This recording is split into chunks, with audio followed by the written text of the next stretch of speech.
Hi Miss Sacy or Sacy, maraming salamat sa'yo. Maraming salamat din sa mga nanonood, sumusuporta. Maraming salamat sa nagsasabi na Michael, lagi kitang pinapanood. Michael, nakaka-inspire yung mga videos mo. Michael, ikaw yung motivation ko. Dahil doon ay nakakatuwa at masaya ako at okay na ako doon. God bless you.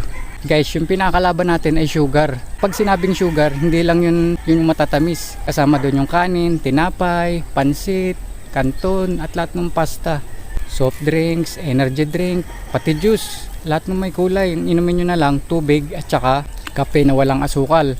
Huwag din yung processed food, chichirya, at saka din huwag din lahat yung nabibili nyo dyan. Para mas gumaling kayo sa sakit nyo at maiwasan nyo pa yung mga future na sakit, bumili na lang kayo ng pagkain sa palengke o grocery. Lutuin nyo para alam nyo yung mga packing ingredients na pinaglalagay nyo dyan. Ganun lang guys, mas makaiwas pa tayo sa sakit. Cook your own food and wake the